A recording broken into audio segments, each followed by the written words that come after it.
Hello and welcome friends, कैसे हैं आप सभी लोग। उम्मीद करता हूँ आप सभी अच्छे होंगे, स्वस्थ होंगे, मस्त होंगे। और आज मैं आपके लिए लेकर आया हूँ ऑल इंडिया टेट इंस्टीट्यूट पर आपके लिए चेन मैराथन। जी हाँ दोस्तों, जो चेन परीक्षा है उसमें ये चेन मैराथन होने वाली है। और वर्ग 3 के अंदर हम ऐसे वन लाइनर क्वेश्चन लेकर आएंगे जो कम समय में आपको इतनी बेहतरीन स्मार्ट तैयारी करवा देंगे कि आपका सिलेक्शन 99% पॉसिबल हो सकता है यदि आप मेरे साथ मेहनत करने वाले हैं तो। दोस्तों, वीडियो स्टार्ट करने से पहले और चैनल की शुरुआत करने से पहले, जैसे आपको पता है, मैं वर्ग 2 और वर्ग 3 क्वालिफाइड शिक्षक हूं। और मैंने ये चैनल शिक्षकों की मदद के लिए कुछ समय पहले बनाया था, लेकिन मैं बहुत व्यस्त रहता हूं, इसलिए इस पे आज तक वीडियो नहीं डाले हैं। तो अब से जब तक आपकी परीक्षा नहीं हो जाएगी तब तक रेगुलर आपको वीडियो देखने के लिए मिलेंगे। मैं अपना 100% दूंगा आपका सिलेक्शन करवाने के लिए, और आपको भी आपका 100% देना होगा आपका सिलेक्शन करने के लिए। हमारा एक ही लक्ष्य, एक ही नारा, उज्जवल हो भविष्य हमारा। ऑल इंडिया टेस्ट इंस्टीट्यूट का यही नारा है और आपको शिक्षक बनाने का जिम्मा हमने उठा लिया है। मैं आपसे वादा करता हूं कि आपका सिलेक्शन करवा कर रहेंगे, चाहे कुछ भी हो जाए, हमें कितना ही मेहनत करना पड़े। और यदि मेरी मेहनत में कमी अगर नज़र आए तो आप कमेंट करके बताना कि सर आपसे ये और मिस हो रहा है। यदि हम हमारे रास्ते से थोड़े बहुत इधर उधर हो जाएं तो आप कमेंट करके ज़रूर बताना। हम पूरा सिलेबस के अकॉर्डिंग एक शब्द भी फालतू नहीं पढ़ाएंगे, पूरा सिलेबस के अकॉर्डिंग आपको पढ़ाने वाले हैं। और वन लाइनर क्वेश्चन से पढ़ाएंगे जिससे आपका सिलेक्शन 100% जो संभव हो जाएगा, क्योंकि वन लाइनर क्वेश्चन दोस्तों ऐसे होते हैं तो जो कम समय में अधिकतम तैयारी हमारी करवा देते हैं। तो चलिए स्टार्ट करते हैं। और क्वेश्चन पहला आपको स्क्रीन पर दिख रहा है। और यदि अभी तक चैनल आपने सब्सक्राइब नहीं किया तो सब्सक्राइब कर लीजिए और वीडियो को लाइक भी अभी से ठोक दीजिए और अपने दोस्तों के साथ शेयर कर दीजिए। कमेंट करके बताइए ये वीडियो आपको कैसा लगा, क्या आपकी तैयारी आने वाले समय में इससे कितना परसेंट है आपको पॉसिबल लगता है। मैंने इसको 100% सिलेबस के अकॉर्डिंग बनाया है। यूनिट 2 से ये वीडियो है, लेकिन ओवरऑल इस यूनिट को हमने छूने की कोशिश की, लेकिन कंप्लीट ये नहीं है। इस यूनिट को कंप्लीट करने के लिए हमारी और भी सीरीज आएगी। ये चेन मैराथन है, चेन परीक्षा की, ऑल इंडिया टेस्ट इंस्टीट्यूट के लिए, पूरे भारत के शिक्षकों को समर्पित है ये हमारा चैनल। आइए दोस्तों, और सब्सक्राइब करके लग जाते हैं क्वेश्चन की ओर, आगे बढ़ते हैं। तो पहला क्वेश्चन आपको स्क्रीन पर दिख रहा है। स्कूल शब्द किस भाषा से आया है। आप सभी जानते हैं इंग्लिश भाषा का यह शब्द है, अंग्रेजी भाषा से आया है ये। टीचर शब्द का हिंदी पर्यायवाची क्या है दोस्तों, आप सभी जानते हैं। आप सभी आने वाले शिक्षक हैं, अध्यापक हैं, तो ये अध्यापक इसका हिंदी रूप है। बस शब्द किस भाषा का है, जो बस होता है वो किस भाषा का शब्द है, तो ये भी अंग्रेजी भाषा का शब्द है दोस्तों। कंप्यूटर शब्द का हिंदी में क्या अर्थ होता है, तो आप सभी जानते हैं संगणक इसका हिंदी अर्थ होता है। फ्रिज शब्द का शुद्धतम हिंदी रूप क्या है, शीतक दोस्तों, शीतक। Question number 5। और अभी तक भी वीडियो को लाइक नहीं किया तो कर दीजिए, अभी कर दीजिए, सब्सक्राइब करके आगे बढ़ते हैं क्वेश्चन नंबर 6 की ओर। पेन शब्द किस विदेशी भाषा से आया है, तो दोस्तों अंग्रेजी से आया है। Question number 7। टीवी का पूर्ण रूप और अर्थ बताइए, तो टीवी का पूर्ण रूप आप जानते हैं मेरे दोस्त, टेलीविजन, और इसका हिंदी अर्थ दूरसंचार होता है। Question number 8। डॉक्टर शब्द का हिंदी रूप क्या है, तो आप सभी जानते हैं चिकित्सक, चिकित्सक मेरे दोस्तों। Question number 9। बैंक शब्द का हिंदी में क्या अर्थ है, तो बैंक शब्द का हिंदी में वित्तीय संस्था होता है। Question number 10। फैक्ट्री का हिंदी रूप क्या है, तो कारखाना। और अभी तक सब्सक्राइब नहीं किया तो सब्सक्राइब कर दीजिए, क्योंकि आपका सब्सक्राइब इस चैनल को मोनेटाइज तक ले जाएगा, जिससे हमारा मोटिवेशन बढ़ेगा और जो जिस मेहनत को हम कर रहे हैं वो मेहनत सफल होगी और आपकी मेहनत सफल होगी।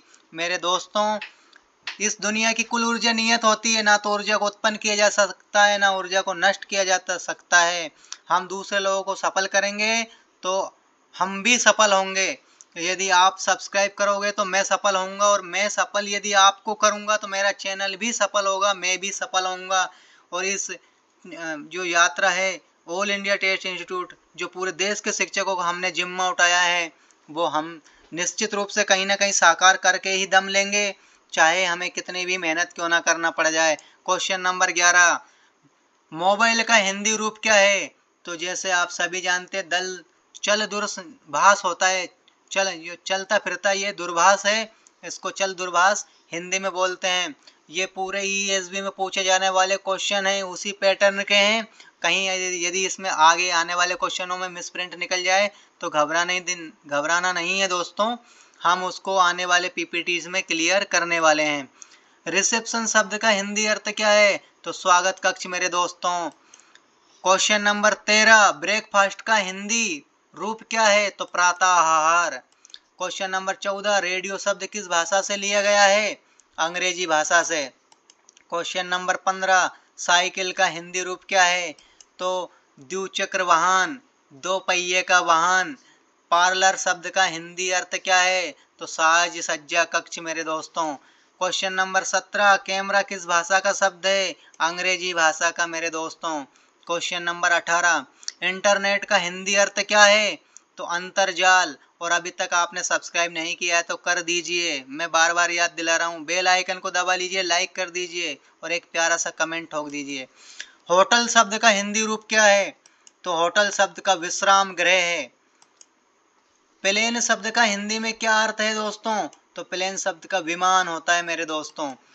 उपसर्ग क्या होता है? तो जो शब्द के आगे लगते हैं उन्हें उपसर्ग कहते हैं, जो मूल शब्द के आगे लगकर शब्द का जो अर्थ बदलते हैं उन्हें उपसर्ग कहते हैं। आ उपसर्ग का अर्थ बताइए। तो आ अक्सर नहीं अर्थ देने वालों में लगता है, जैसे अमर जो मरता नहीं है। वी उपसर्ग से बना शब्द बताइए। तो वी उपसर्ग का विचार, विचारशील, विमर्श। प्रा उपसर्ग से बना शब्द बताइए। प्रवेश, प्रचार, प्रधान। नि उपसर्ग का प्रयोग किस शब्द में हुआ है? तो निर्माण में हुआ है। और भी ऐसे क्वेश्चन आपको एग्जाम में मिलेंगे तो उस ऑप्शन के हिसाब से आप देख लीजिए। सा उपसर्ग से कोई एक शब्द बताइए। सहन। अनु उपसर्ग से कोई शब्द बताइए। तो अनुकरण, अनुउच्चारण जो होता है दोस्तों। तो क्वेश्चन नंबर 7 तक हम पहुंच चुके हैं। अभी तक चैनल को सब्सक्राइब नहीं किया तो सब्सक्राइब कर लीजिए मेरे दोस्तों, बार बार याद दिला रहा हूँ। वन लाइनर क्वेश्चन के माध्यम से आपकी तैयारी में करवाने वाला हूँ। आपको कई हजार क्वेश्चन से मिलवा दूंगा मैं इस 50 दिन के अंदर। जो उपसर्ग है इससे कोई शब्द बताओ। तो उपयोग। अति उपसर्ग का जो हिंदी अर्थ बताओ। अत्यधिक, अति सुंदर। अति का मतलब अत्यधिक होता है, सुंदर तो है लेकिन कैसी? बहुत ज्यादा सुंदर। दु उपसर्ग से कोई शब्द बताओ। तो दुर्लभ। सम उपसर्ग से कोई शब्द बताओ। संबंध। 32 क्वेश्चन नंबर 32 तक पहुंच चुके। सु उपसर्ग से कोई शब्द बताओ। तो सुलभ। क्वेश्चन नंबर 33 परि उपसर्ग से कोई शब्द बताओ। तो परिस्थिति। प्रति उपसर्ग से कोई शब्द बताओ। प्रतिक्रिया। क्वेश्चन नंबर 35 वि उपसर्ग का अर्थ बताइए। तो विभिन्न या विशेष, जैसे विविध। अधि उपसर्ग से कोई शब्द बताइए। अधिकार। अप उपसर्ग से कोई शब्द बताइए। अपमान, अपकार, अपयश। अभि उपसर्ग का कोई अर्थ बताइए। तो जैसे की ओर होता है, इसका अर्थ अभिनंदन। नि उपसर्ग का प्रयोग कहाँ होता है मेरे दोस्तों? तो निराश, निशब्द, निसंदेह। जो सम उपसर्ग का है अर्थ बताना है आपको। तो साथ, जैसे संगठित, एक साथ होना। तो ये संग जो उपसर्ग है इसका साथ अर्थ होता है। प्रत्यय क्या होता है? तो जो शब्द के पीछे लगते हैं, जो मूल शब्द के पीछे लगते हैं हम उन्हें प्रत्यय कहते हैं। जैसे जो आपने यहाँ देख लिया, जो शब्दांश मतलब जो शब्द के अंश होते हैं किसी शब्द के अंत में जुड़कर नया शब्द बनाए वह प्रत्यय होता है। जैसे ता एक प्रत्यय है, लेकिन ता प्रत्यय से कोई शब्द। तो मित्रता, विनम्रता। पन प्रत्यय से बना शब्द, जैसे बचपन, बालपन। ठीक है। क्वेश्चन नंबर 44, ये प्रत्यय से कोई शब्द बताइए। तो कृष्णीय का प्रत्यय से बना शब्द बालक, आले प्रत्यय से बना शब्द विद्यालय, त्व प्रत्यय का प्रयोग मुक्तत्व, या प्रत्यय का उदाहरण दया, तो इया दया है ना, तो इसका अर्थ होता है दयालु, दयालुता। ता प्रत्यय किस प्रकार के शब्द बनाता है। तो ता प्रत्यय गुणवाचक संज्ञाएं बनाता है, जैसे मित्रता, मधुरता, है ना। पन प्रत्यय से किस प्रकार के शब्द बनते हैं। तो भाववाचक, जैसे बचपन, है ना, बचपन, बालकपन, ऐसे। और का प्रत्यय से किस प्रकार के शब्द बनते हैं। तो पुल्लिंग, पुल्लिंग जो संज्ञाएं होती है का प्रत्यय से बनते हैं। वाला प्रत्यय का प्रयोग बताइए। तो काम वाला, दूध वाला, मत वाला, है ना, इस तरह वाला शब्द से आपका प्रत्यय बनने वाले हैं। ये प्रत्यय से कोई शब्द बताइए। तो नारी, तो ये सॉरी, ये बड़ी जो ई थी हमसे ये छोटी ई लिखा चुकी है, तो इसको बड़ी ई आप समझिए, है ना। आन प्रत्यय से कोई शब्द बताइए। तो सद्गुणान। आ प्रत्यय से कोई शब्द बताइए। तो सत्य, जैसे सत्य जो होता है सत्य, तो ये पीछे छोटा की मात्रा है, इसमें आ प्रत्यय है। और इक प्रत्यय से बना शब्द सैनिक, दैनिक। और कार प्रत्यय से कोई शब्द बताइए। तो निर्माणकर्ता। ज्ञा प्रत्यय से कोई शब्द बताइए। विद्वज्ञ। मई प्रत्यय से कोई शब्द बताइए। तो दुष्कर्मई।